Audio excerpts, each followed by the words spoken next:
Demang Purbo mempersembahkan sebuah karya S.H. Mintarja, seri Api di Bukit Menoreh, jilid 10, bagian yang ketiga.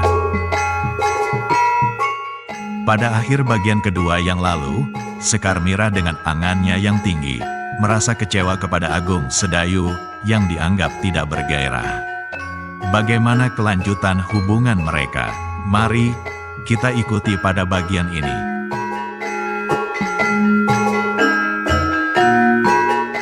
Tetapi apabila ia melihat sikap Agung Sedayu, kembali ia menjadi kecewa.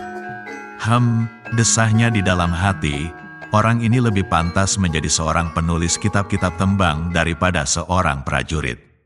Seorang yang hampir setiap hari duduk di atas tikar pandan, menggurat-gurat rontal dengan pensilnya. Kemudian membaca kisah-kisah yang menawan hati, kisah kasih antara Pandu dan Kirana, atau kisah petikan-petikan dari Mahabharata. Ketika Sekar Mira sejenak berdiam diri sambil memandangi noktah-noktah di kejauhan, maka berkatalah Agung Sedayu, "Betapapun kuatnya laskar Macan Kepatihan, Mira, tetapi kau jangan cemas." Sangkal Putung pun semakin lama menjadi semakin kuat. Anak-anak muda yang kini menjadi semakin kaya akan pengalaman dan semakin kaya akan tekad mempertahankan tanahnya, menjadi perlambang kemenangan-kemenangan yang akan dicapai oleh daerah ini. Mudah-mudahan, gumam Sekar Mira, mudah-mudahan Kademangan ini dapat diselamatkan. Tohpati dapat terpenggal lehernya dan orang-orang Jipang itu dapat dimusnahkan. Kemungkinan yang kita harapkan akan terjadi, Mira. Jangan takut. Sekar Mira itu kemudian bangkit dan berjalan perlahan-lahan ke perigi. Katanya, mudah-mudahan itu akan segera terjadi dan Kakang akan datang kepadaku sambil bercerita bahwa pedang Kakang telah menghisap darah lebih dari 100 orang. Agung Sedayu tersenyum. Tetapi ia tidak menjawab. Dipandanginya Sekar Mira untuk beberapa saat. Kemudian ia bertanya, "Apakah kau akan mengambil air?" "Tidak." "Lalu mengapa?" "Tidak apa-apa." Agung Sedayu tidak bertanya lagi. Ia melihat Sekar Mira mengambil sebuah belanga dan menjiningnya ke dapur. Agung Sedayu tidak mengikutinya terus. Ia melihat Sekar Mira berpaling dan tersenyum kepadanya. Senyum seorang gadis yang lincah dan manis. Namun bagaimanapun juga, Agung Sedayu melihat sesuatu di belakang senyum yang manis itu. Sekar Mira adalah seorang gadis yang keras hati. Seperti kakaknya, gadis itu pun ingin melihat dan mendengar peristiwa-peristiwa yang dahsyat. Seandainya sama sekali itu pun seorang pemuda seperti Swandaru, maka keduanya akan menjadi pasangan kakak beradik yang dahsyat pula.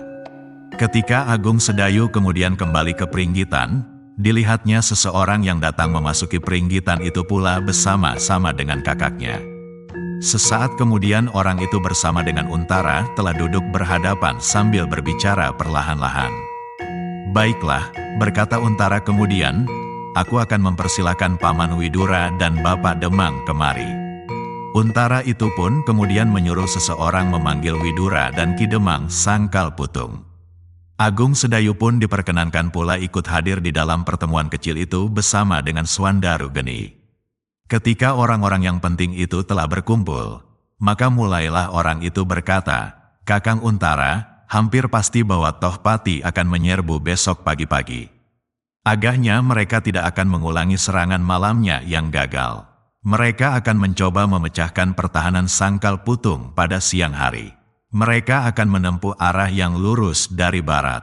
Mereka kali ini akan datang dalam gelar perang yang sempurna. Apakah laskar mereka bertambah kuat sehingga Tohpati mengambil keputusan datang dengan gelar perang?" Sanakeling berhasil menghimpun tenaga cukup banyak.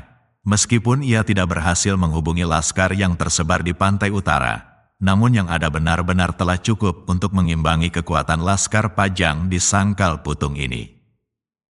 Widura mengangguk-anggukkan kepalanya. Terbayang di pelupuk matanya sepasukan yang kuat datang dari arah barat di pagi-pagi buat dalam gelar yang sempurna. Sambil menarik nafas dalam-dalam ia berkata, "Tohpati telah kehabisan kesabaran." "Ya," jawab orang itu. "Mereka menganggap bahwa serangan kali ini haruslah serangan yang terakhir. Mereka sudah jemu menunggu kesempatan untuk memasuki Sangkal Putung. Beberapa bagian laskar dari utara telah terlalu lama berada di daerah ini.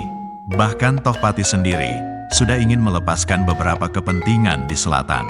Namun sesudah Sangkal Putung jatuh, sesudah mereka mendapat bekal yang cukup untuk perjalanan mereka kembali ke daerah yang bertebaran. Yang mendengarkan keterangan orang itu mengangguk-anggukkan kepala mereka. Mereka menyadari apa yang sedang mereka hadapi sekarang. Agaknya bahaya kali ini benar-benar telah menggoncangkan dada mereka. Keadaan ini benar-benar menegangkan, desis Ki Demang Sangkal Putung. Untara berpaling, sambil tersenyum Senapati yang masih muda itu berkata, tidak banyak bedanya dengan serangan-serangannya yang lampau Ki Demang. Ki Demang mengerutkan keningnya, sahutnya, Angger hanya ingin membesarkan hatiku. Tetapi aku mempunyai gambaran yang lain. Macan Kepatihan benar-benar telah mengerahkan kekuatan yang luar biasa. Tetapi kekuatannya sangat terbatas. Laskar Pajang di mana-mana telah berusaha memotong perhubungan mereka. Sehingga yang dapat mereka kumpulkan itu pun pasti belum merupakan bahaya yang sebenarnya bagi Sangkal Putung, jawab Untara. Ki Demang tidak segera menjawab. Sekali disambarnya wajah Widura yang tegang. Kemudian wajah Agung Sedayu dan akhirnya wajah anaknya sendiri. Dilihatnya Swandaru Geni tersenyum. Wajahnya menjadi amat cerah. Dan sambil mengangguk-anggukkan kepalanya, ia berkata, bagus, lebih besar kekuatan Tohpati, akan lebih baik bagi kita. Kita akan dapat menimbang, seberapa sebenarnya kekuatan kita di Sangkal Putung. Ayah sebenarnya tidak perlu cemas. Anak-anak Sangkal Putung semakin banyak yang bersedia ikut memegang senjata. Sedang mereka pun menjadi semakin banyak memiliki pengalaman. Nah, aku mengharap Tohpati mengerahkan seluruh sisa laskar Jipang. Sahut Ki Demang Sangkal Putung, kau hanya pandai membual Swandaru. Kau tidak memperhitungkan kecakapan laskar Jipang dibandingkan dengan anak-anak muda Sangkal Putung. Ayah memperkecil arti anak-anak kita sendiri, jawab Swandaru sambil mengerutkan keningnya. Ia tidak senang mendengar keluhan itu, sebab ia sendirilah yang memimpin anak-anak muda Sangkal Putung. Swandaru benar Kakang Demang, potong Widura. Kakang harus mencoba membuat hati mereka menjadi besar. Anak-anak Sangkal Putung hampir setingkat dengan Laskar Pajang sendiri dan sudah tentu Laskar Jipang pula. Beberapa orang bekas prajurit yang ada di Sangkal Putung telah menguntungkan keadaan meskipun pada umumnya usia mereka telah cukup tinggi. Namun pengalaman mereka menggerakkan senjata dan olah peperangan masih cukup baik. Ki Demang Sangkal Putung tidak menjawab, tetapi ia mengangguk-anggukkan kepalanya. Dicobanya untuk menenangkan hatinya, tetapi sebagai seorang yang bertanggung jawab atas Sangkal Putung, atas semua isi dan penghuninya, maka mau tidak mau Demang Sangkal Putung itu menjadi prihatin. Bagaimana nasib orang-orangnya apabila Laskar Tohpati benar-benar dapat menembus pertahanan Untara? Bagaimana akan jadinya dengan kademangan ini? Tetapi apabila dipandanginya wajah Widura, wajah Untara, Agung Sedayu, dan apalagi anaknya sendiri, terasa ketenangan merayapi dadanya. Wajah-wajah itu tampak teguh dan meyakinkan bahwa mereka akan mencoba sekuat-kuat tenaga mereka melindungi kademangan yang subur dan kaya ini. Kakang Untara, terdengar prajurit Sandi itu berkata, aku akan segera kembali ke tempat tugasku. Mudah-mudahan aku akan mendapat keterangan-keterangan yang lebih jelas. Malam ini kami akan mencoba untuk membuat hubungan terus-menerus dengan Kakang di sini. Untara mengangguk, baik. Lakukan pekerjaanmu sebaik-baiknya. Keadaan kami di sini sebagian tergantung kepada keterangan-keterangan yang akan kau berikan kemudian. Baik Kakang, sahut orang itu. Dan sesaat kemudian orang itu pun minta diri untuk kembali ke tempatnya. Sepeninggal orang itu, maka Widura dan Untara segera menentukan keadaan. Apa yang harus mereka lakukan untuk melawan kedatangan Laskar Macan Kepatihan itu? Jangan dilupakan bahwa kita akan minta Kiai Gringsing untuk ikut serta, desis Widura. Untara mengangguk-anggukkan kepalanya. Sahutnya, baik Paman, aku akan minta kepadanya. Tetapi di mana Kitanu Metir itu sekarang? Berjalan-jalan, sahut Agung Sedayu. Namun aku sangka bahwa guru tidak akan berkeberatan. Untara dan Widura mengangguk-anggukkan kepalanya. Mereka pun yakin akan kesediaan itu. Nanti kalau Kitanu Metir kembali, sampaikan sekali lagi permohonan kami itu, Sedayu, minta Untara kepada adiknya. Baik Kakang, jawab Agung Sedayu. Widura pun kemudian memanggil beberapa orang pemimpin kelompok untuk datang ke Ringgitan. Kini mereka tidak lagi harus merahasiakan kedatangan Tohpati besok. Perlahan-lahan namun jelas, Widura menguraikan apa yang kira-kira akan mereka hadapi. Hudaya yang duduk di samping Sonya tersenyum mendengar penjelasan itu. Ketika kemudian pandangan Tanya bertemu dengan pandangan mata Citragati yang duduk di belakang Untara, mereka pun mengangguk-angguk sambil tersenyum pula. Kakang Hudaya, bisik Sonya, cepat-cepatlah mencukur janggut dan kumismu malam ini. Desis Hudaya, jangan ribut. Lihat Kakang Citragati sedang menghitung berapa sisa hutangnya yang tidak perlu dibayarnya. Sonya menutup mulutnya dengan kedua tangannya ketika ia hampir tidak dapat menahan tawanya. Namun ia tidak tertawa lagi ketika kemudian ia melihat beberapa orang kawan-kawan menjadi tegang. Hanya Sendawa agaknya tidak banyak menaruh perhatian. Sekali-sekali ia memandang lampu yang menggapai-gapai tiang. Dan hari pun segera memasuki ujung malam. Malam yang pasti akan sangat menegangkan seluruh Sangkal Putung. Sebab besok pagi-pagi mereka akan dihadapkan pada suatu bahaya yang benar-benar tidak dapat diabaikan. Dengan cermatnya Widura dan Untara mulai mengatur laskar mereka. Mereka mempertimbangkan ketiap kemungkinan dan setiap keadaan dengan pemimpin-pemimpin kelompok di dalam laskar Pajang itu. Dengan penuh kesungguhan mereka mengurai kekuatan yang ada pada mereka dan kemungkinan-kemungkinan yang ada pada lawan mereka. Setapak demi setapak malam pun memasuki daerah kelamnya semakin dalam. Pembicaraan di antara para pemimpin Pajang itu pun menjadi semakin meningkat. Gelar-gelar yang harus mereka persiapkan untuk menghadapi kemungkinan dari setiap gelar yang akan dipergunakan oleh Macan Kepatihan. Tohpati pasti akan berada di pusat pimpinan gelarnya, berkata Untara. Ia adalah seorang senapati yang bertanggung jawab atas tugas-tugasnya. Ya, Widura menjawab, itu dapat kita pastikan. Seandainya mereka mempergunakan gelar di Radameta, maka Tohpati akan menjadi ujung belalainya. Kemungkinan yang paling banyak terjadi, gelar di Radameta pasti akan sesuai dengan sifat-sifat Macan Kepatihan itu. Lalu bagaimanakah gelar kita? Dan siapakah yang akan berada di pusat pimpinan? Bertanya Swandaru. Semua orang berpaling kepadanya. Pertanyaan itu sebenarnya sudah mereka ketahui jawabnya. Pastilah Untara yang akan berada di pusat pimpinan. Seandainya mereka harus melawan dalam gelar yang lebih luas karena jumlah mereka lebih banyak. Meskipun nilainya belum pasti melampaui Laskar Jipang. Karena di antara mereka terdapat anak-anak muda Sangkal Putung. Misalnya gelar Garuda Ngelayang, maka Untara pasti akan menjadi ujung paruhnya. Untara sendiri tersenyum mendengar pertanyaan itu. Jawabnya, siapakah menurut penilaianmu yang paling tepat untuk melawan Tohpati itu, Swandaru?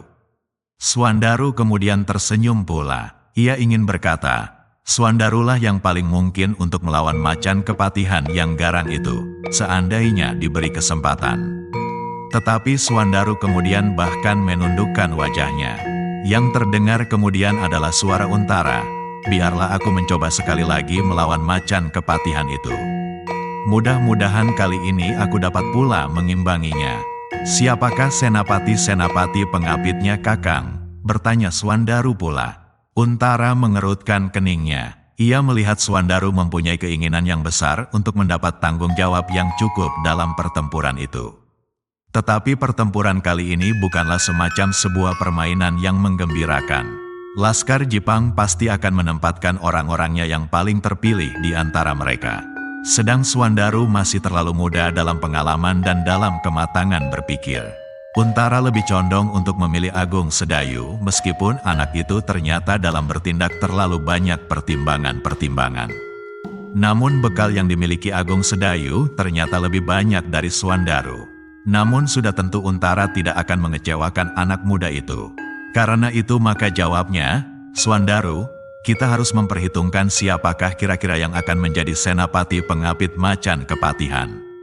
Seandainya mereka mempergunakan gelar di Radameta, maka sudah dapat dibayangkan bahwa Sanakeling adalah salah seorang senapati pengapitnya. Salah seorang yang akan ditempatkan di ujung gading gajah raksasa yang akan mengamuk itu. Sedang di ujung yang lain, mungkin macan kepatihan akan menempatkan alap-alap Jalatunda atau orang lain yang lebih baik daripada orang itu. Swandaru mengangguk-anggukkan kepalanya. Ditebarkannya pandangan matanya berkeliling peringgitan. Dilihatnya di antara mereka, Widura dan Agung Sedayu di samping dirinya sendiri. Karena itu maka katanya dalam hati, apakah Kakang Untara tidak mau memberi aku kesempatan? Dan terdengarlah Untara berkata, Swandaru, aku ingin menempatkan Paman Widura untuk melawan Sanakeling. Tak ada orang lain yang mampu melakukannya. Aku mempunyai perhitungan bahwa Sanakeling akan menjadi pengapit kanan macan kepatihan, sehingga aku akan minta Paman Widura memimpin sayap kiri pasukan Sangkal Putung. Satu-satunya kemungkinan, desis Swandaru. Lalu siapakah yang harus melawan alap-alap Jalatunda? Untara mengerutkan keningnya, apalagi ketika ia melihat sekali dua kali Swandaru memandang ke arah Agung Sedayu, seolah-olah ia sedang membandingkan dirinya sendiri dengan Agung Sedayu itu. Karena itu maka kembali Untara berada dalam kesulitan. Apakah ia akan dapat memilih salah seorang dari mereka? Kalau ia menunjuk Swandaru, Agung Sedayu pasti tidak akan menjadi kecewa. Tetapi Swandaru sama sekali kurang pengalaman dalam perang yang memasang gelar-gelar sempurna. Namun akhirnya, Untara menemukan jawabnya.